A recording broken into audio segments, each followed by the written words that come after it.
Work just enough to make rent. That used to be my life motto back in the day. I watched my daddy break his back for pennies in the coal mines, and quickly learned that we're expected to work harder than we ever need to. So the day I moved out of that torn-up two-bedroom shack, I let my wanderlust consume me.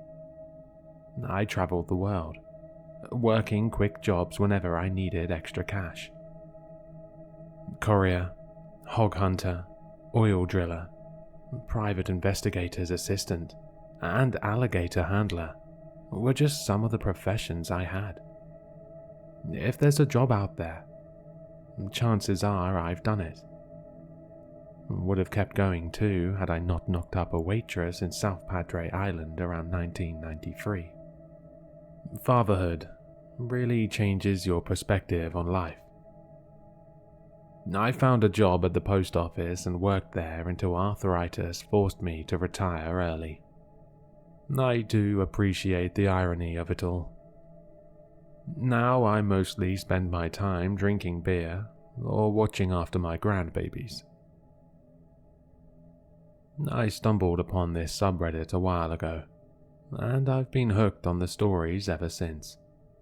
I figured I might as well tell mine. Maybe I'll get some answers here. It was the summer of 1982, and I was chasing tail in New Orleans.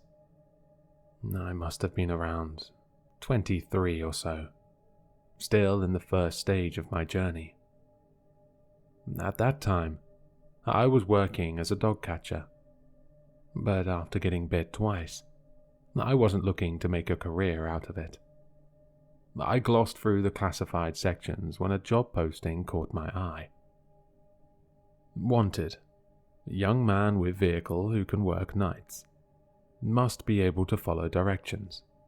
$100 per day. $100 doesn't stretch as far as it used to anymore, but you could go to the moon with that kind of cash back then. I was skeptical of the listing as I had naively inquired about jobs that seemed perfect but ended up with some weirdo trying to grab your crotch. But my left cheek was still in pain from the German Shepherd who nearly took a chunk out of it, and my right cheek was still sore from the rabies shot. If I didn't find work soon, I'm pretty sure my mangled ass would be out on the streets. I called the number, and a man with a raspy voice answered. I explained I was calling about the gig, and I got an address to meet on the outskirts of town.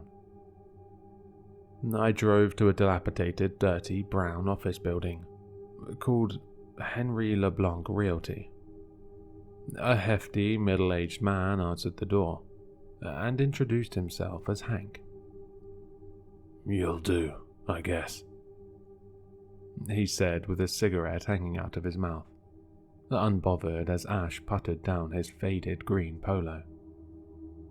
We sat at a small poker table, the only place free from clutter in the cramped office space.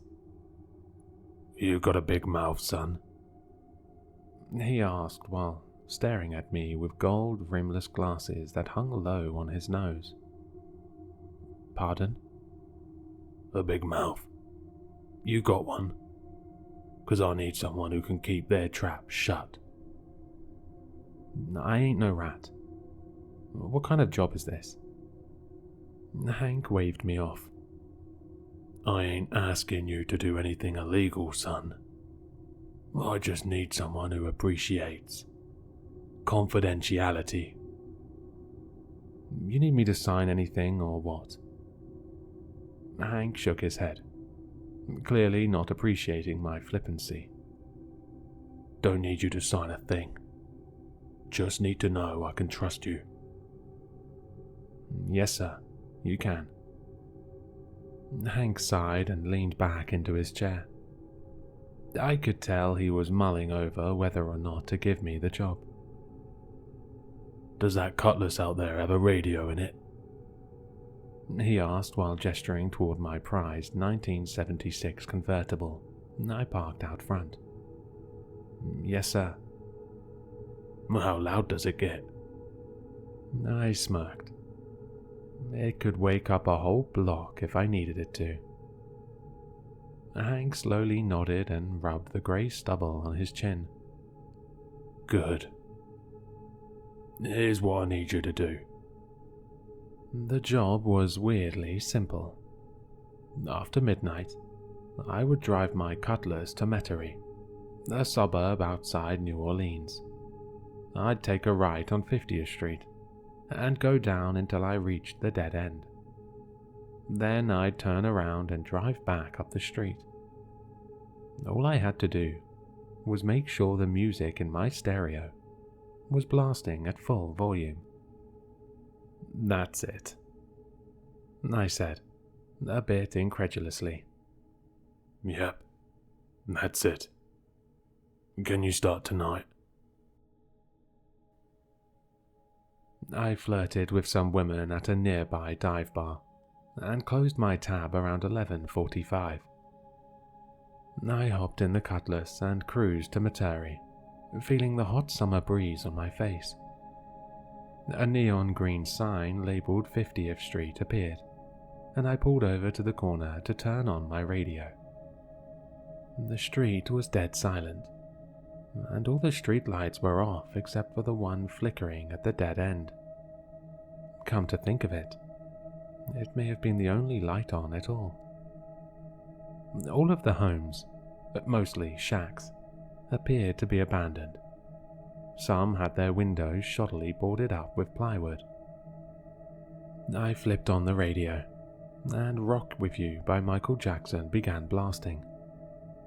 I let the Cutlass slowly meander toward the end of the street, peeking at the houses that clearly seemed empty. Just what the hell was I doing out here?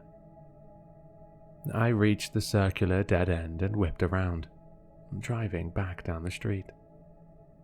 As I went to turn out of the block, I could have sworn I saw the house at the corner turn its lights on. I turned the radio off and drove back to Hank's in utter silence. When I got to Hank's office, I was surprised to see him there. He was still smoking cigarettes and drinking from a cheap bottle of bourbon. His face was pale, and he looked incredibly anxious until he saw me. Oh, good. You're back, he said, the color returning to his face. Yeah, of course, I said, perplexed as to why I wouldn't be. I stood in the door, shuffling my feet while Hank went out back. Here, he said, handing me a crumpled $100 bill. Can you work again tomorrow night? I accepted and began my routine the following evening, buying everyone at the dive bar around with my newfound wealth. The drive to 50th Street seemed longer than usual, and I missed my turn several times trying to find it again. I blamed Jim Beam. After driving in a circle for almost an hour, I saw the neon green 50th Street sign flicker and skidded into the block. The street was silent again, and the light at the end flickered incessantly. I was fumbling for a cigarette when I heard a sound that made my stomach churn. It sounded both like an animal howling and sheet metal scraping together. I turned the brights on and hoisted myself up, but couldn't see a damn thing. Then my headlights quivered, before going out entirely. I slammed my fist down on the dash and heard the hum of the lights restarting. Feeling unsettled, I turned on the radio and started blaring Physical by Olivia Newton-John, though my radio sounded more distorted than yesterday. I made my way down the street, squinting in the dark to try and see what was in front of me. I almost reached the end of the block when the Cutlass's engine sputtered and slowed to a stop. Now, I took care of that Cutlass like it was my own child back in the day. It'd probably still be sitting in my garage had I not wrecked it 2 years later in Palo Alto. So it was almost inconceivable for it to just break down without giving me some notice. Perplexed, I lit another cigarette, grabbed my tools from the trunk, and opened the hood, where I was greeted by hot steam. I shone my flashlight and checked out the engine, but didn't find anything unusual after the smoke cleared. It was like something temporarily disabled my car. Then, things started to get weird. The temperature suddenly dropped. I went from wiping beads of sweat off my forehead to nearly shivering in the middle of July. The piercing sound I heard earlier ripped through the silence of the street and almost made me jump out of my boots. My eyes darted around as I felt I was being watched, but it still seemed like I was the only one in the neighborhood. I took a deep breath and carefully slipped into my car to slow my heart rate down. Thankfully, it turned on, and I sped out of the street, ignoring the potholes I hit on my way out. I got to Hank's and saw him pacing back and forth through the window pane and muttering to himself. Hank seemed pleased to see me again. "Let me get your cash," he said, and returned with another dirty $100 bill. "I can only pay you for one more night. Are you in?" I accepted, now more curious about what I experienced than getting paid. I thought about prying Hank with some questions, but had a feeling I wouldn't get any answers. He didn't exactly seem like he was in the right headspace.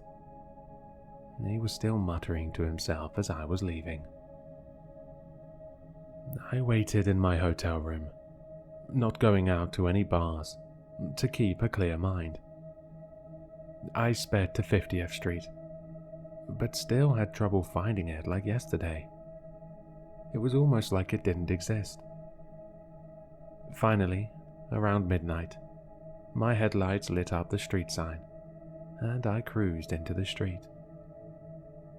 The Cutlass started acting up again, cranking and jerking, almost like it was scared to move forward. I turned my radio on, but all I heard was static, followed by strange sounds I didn't recognize.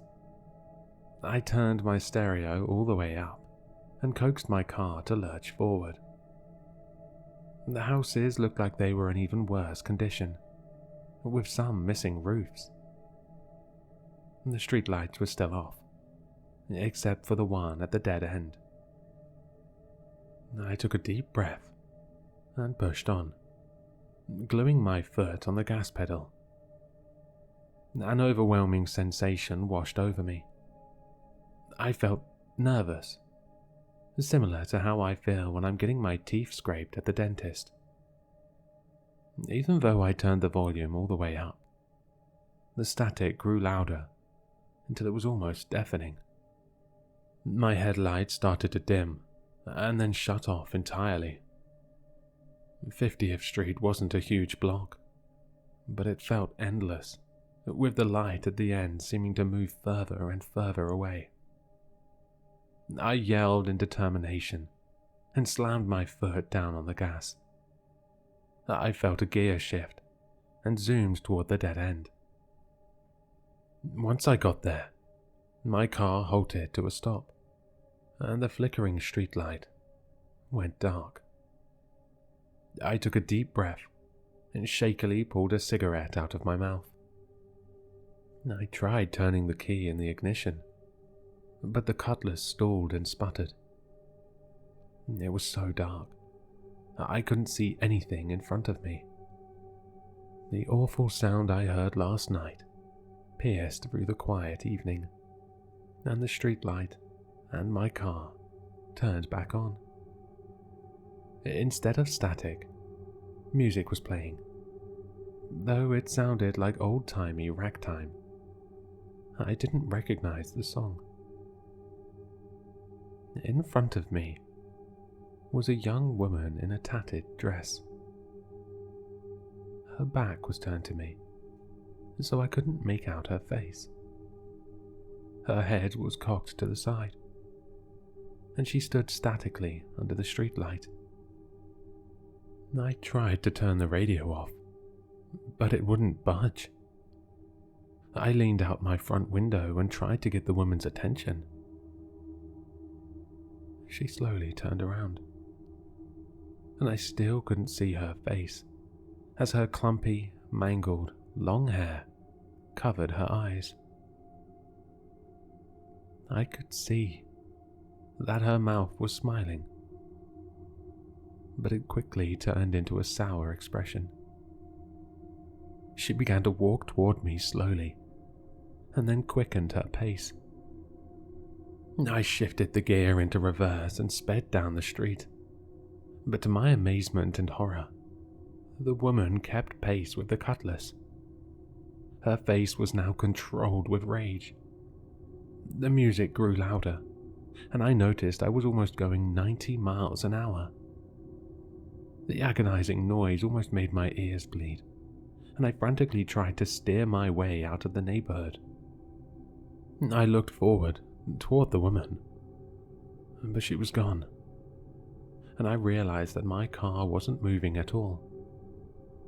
In fact, I was still at the beginning of the block. Only this time, the sign read 49th Street. Shaken, I drive slowly back to Hank's, eager to get some answers. But he was gone too. A $100 bill was on the table with a knife through the middle of it. A crumpled up note simply said, "Thanks, kid." I went back to my place and immediately fell into a dreamless sleep. I woke up the following day, checked out of the motel, and headed for California. I spent a couple more years wondering until I found out I was a father. Life has been a blur since then. But recently, I've been experiencing strange events, all while I'm driving. I find myself taking the wrong turns and ending up on streets I don't recognize. I drive down the street, and it'll feel like it never ends. When I notice something is wrong, I'll end up back where I started, with my car usually turned off. I'll get that feeling of anxiousness, like I'm trapped. Eventually, I'll pull myself together and get to my destination. My doctor thinks it's early signs of dementia. So do my son and daughter. But I'm still incredibly sharp, in the mind. I am worried I won't be able to pick my grandbabies up from school anymore. So this weekend, I'm going back to Metairie to look for 50th Street. I never got answers then, so maybe I'll find some now with some extra help from all of you. Just got to figure out how this damn GPS works. Wish me luck.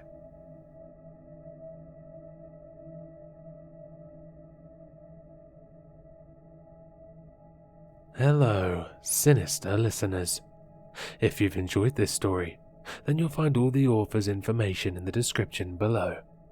For more content, be sure to like, comment, and subscribe to succumb to the sinister.